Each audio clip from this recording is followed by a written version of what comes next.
advertência contra a idolatria.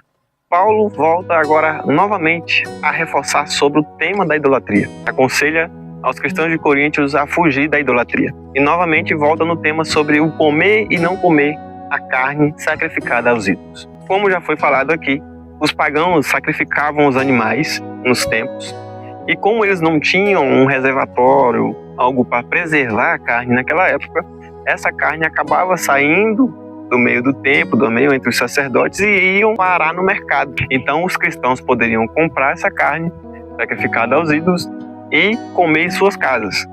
Mas agora Paulo reforça algo interessante para que os cristãos não participem e não comam carne sacrificada aos ídolos no templo pagão. Os cristãos estavam liberados para comer carne sacrificada aos ídolos em sua casa, na sua comunidade cristã. Agora, participar dos rituais nos templos pagãos, isso era proibido. E por que era proibido? 1 Coríntios capítulo 10, versículo 18 até o 20, que diz assim: considerem o povo de Israel, os que comem dos sacrifícios, não participam do altar? Portanto, o que estou querendo dizer? Será que o sacrifício oferecido a um ídolo é alguma coisa? Ou o ídolo é alguma coisa? Não. Quero dizer que o que os pagãos sacrificam é oferecido aos demônios e não a Deus. E não quero que vocês tenham comunhão com os demônios. Ou seja, Israel praticava o seu sacrifício. Eram oferecidos animais. E aqueles que comiam da carne do animal sacrificada a Deus, eles tinham comunhão com o altar que era oferecido o sacrifício.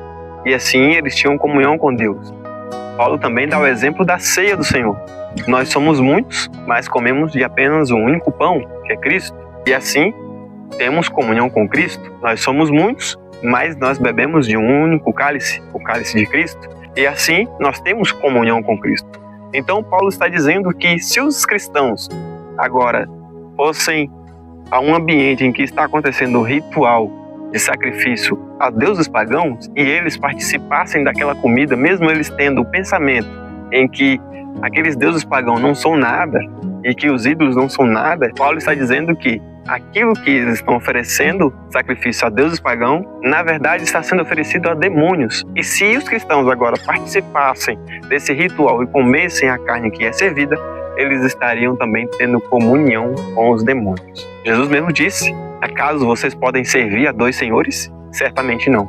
Nós devemos servir somente a Deus. Só a Ele pertence a nossa adoração. E Paulo fala que a idolatria, ela provoca o ciúme em Deus. Acaso eu e você queremos provocar ciúme em Deus? Se a nossa adoração só pertence a Ele. De que maneira eu e você podemos praticar a idolatria? Nos tempos de Paulo, as pessoas tinham deuses pagãos e então praticavam a idolatria. Porém, hoje, a idolatria está disfarçada no meio do cristianismo. Pessoas adorando pessoas e não a Deus. Mas qualquer coisa que ocupe o lugar de Deus se torna uma idolatria e pode se tornar um Deus para você. Talvez o seu Deus possa ser o dinheiro, talvez o seu Deus possa ser as redes sociais, talvez o seu Deus pode ser a TV que você assiste, talvez o seu Deus pode ser a música que você ouve. A idolatria, ela pode estar nas nossas vidas de diversas formas, mas eu e você devemos escolher a qual Deus servir. E todas essas coisas eu devo abrir mão para servir o meu Deus. Então Paulo aconselha a fugir da idolatria. De que tipo de idolatria você precisa fugir hoje? O que está ocupando o lugar de Deus na sua vida hoje? Convido você para orarmos neste momento. Querido Deus, obrigado pela Tua palavra. Obrigado, Senhor, pela advertência que o Senhor nos dá sobre a idolatria. Não permitais, ó Senhor, que a idolatria faça parte da minha vida. Que a minha adoração seja diretamente a Ti. Jamais permitais que eu participe de idolatria e jamais venha permitir que a minha adoração seja desviada de Ti. Eu não sei, Senhor, o que está sendo idolatria na minha vida. Talvez eu esteja desviando a minha adoração, mas eu peço ao Senhor para que abra os meus olhos, para que eu veja aonde está a idolatria, para que eu corte da minha vida. Se é a televisão, se é as redes sociais, se é a música, peço a Ti que o Senhor seja o centro da minha vida, que estas coisas jamais venham ocupar o lugar que pertence a ti. Em nome de Jesus. Amém.